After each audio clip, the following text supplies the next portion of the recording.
Hi guys, it's Dr. H, the Global Mentor Coach, and I wanted to send a quick video up about fear. I touched on this, I believe, last year, and I wanted to revisit it again because today, especially, I dealt with it in a conversation with a friend of mine, and then I did it again earlier this week.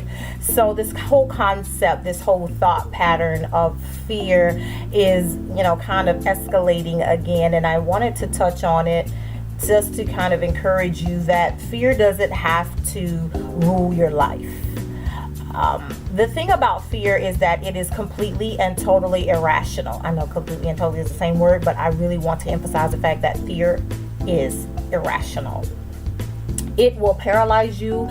It will have you thinking things that does not make any sense.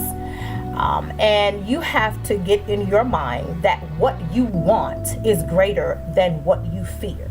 So you have to really push yourself and make a decision that regardless of what I feel, regardless of the fear that is emanating and radiating through my body and my mind, I'm going to push beyond what I feel. I'm going to push beyond this fear and make a decision to do something that is going to cost me something. The question is, do I want to do something that's going to cost me and push me further? Or do I just want to stay still, gripped with fear, and lose everything that I say that I want? That's the question of the day. So to get over fear, there's a couple of things you can do. One of the things I do is I talk out what I'm afraid of. So it's important for you to have a team of people who are dedicated and committed to your success, to your growth and development. You need accountability partners. I do. I have my family, I have friends, I have lots of different people that I bounce things off of. Mainly because they get me, they know where I'm going, they know what I want to do, and so they push me. Not only do they push me, but they challenge me. I don't have a bunch of yes men and women because that is not healthy and it won't help me get to where I want to go. So I want to encourage you and tell you that it won't get you to where you want to go if you are surrounded by a bunch of people who all they want to do is say yes and they never challenge you. So I have people that I bounce ideas off of, but if I am afraid of something, I'm honest enough to say, I'm afraid to do. I want this, but I'm afraid of, and they allow me space and time to be able to talk it out so that I can see all angles, multiple sides of what it is I'm trying to work through. So I want to encourage you to make sure that you do that. The other thing is, sometimes you may not be able to make a decision right then.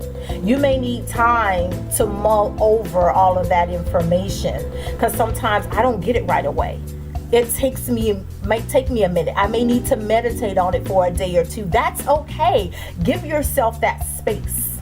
But don't let fear trick you into thinking you have to make a right now decision or that it'll never go away, because that's also irrational.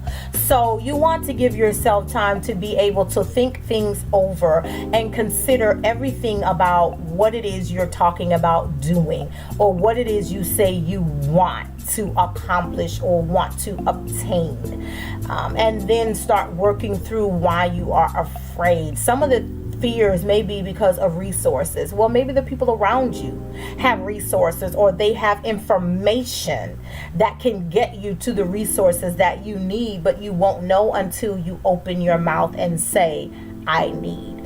The other thing is, if you have an issue with pride, you are going to stay where you are, gripped in fear, because pride will say, I'm afraid, but I'm also afraid to show that I'm vulnerable and to say that I'm afraid, which makes no sense. It's completely ridiculous and, again, irrational.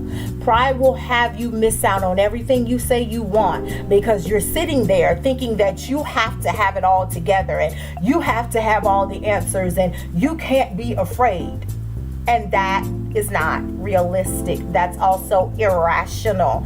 And so it's important for you to check your pride and have self-check periods throughout your life where you're checking yourself, checking your behavior, and having, again, your accountability partners, your family, your friends, whomever, to help you work through some of those issues that you have with being vulnerable. There's nothing wrong with being vulnerable. It's not like the people you have around you are going to prey on you. If they are, then you need to really evaluate what it is that's attracting these people, or why you felt like these people were good to be in your circle, which is another topic for another day. But I just really want to encourage you to make use of the support system that you have, to step out there and make a decision to not stay in a place of comfort so that you can avoid addressing your fear. Because the only way to put fear to flight is with faith, and you have to trust and believe and make a decision that I'm not going to fall, or that this is going to fail. What if it does? The best thing is you've learned something. But nothing ventured, nothing gained. That didn't come from anywhere.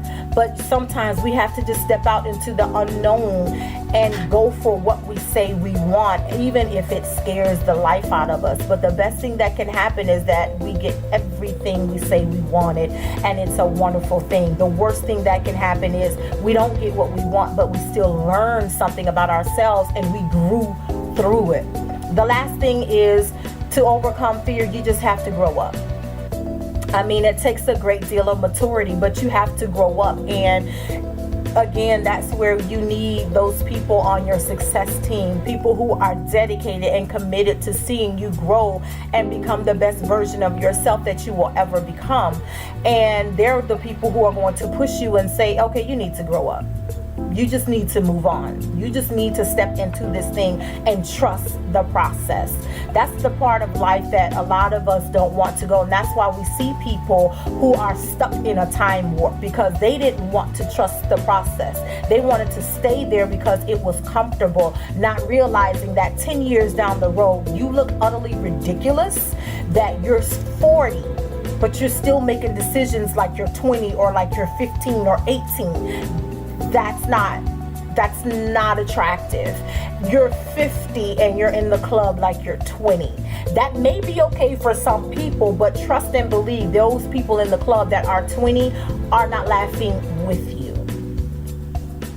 So you want to make sure that you don't allow fear to keep you trapped in a time warp. You don't allow fear to keep you from the things you say you want, but rather you push through. You make a decision. You support yourself with people who are going to help you get there. If you don't have anyone, hire someone. Find the money. Make the investment in yourself to get a coach, a mentor, or someone who is going to help you get to that next point in life. Because I trust me, you don't want to stay where you are. You don't want to live a life of complacency, because you'll look back over your life and have a long bucket list of things that you could have done, or that you will regret not doing, or not stepping into, or letting something or someone pass you by because of fear. Remember, fear is irrational. You don't want it to control your life.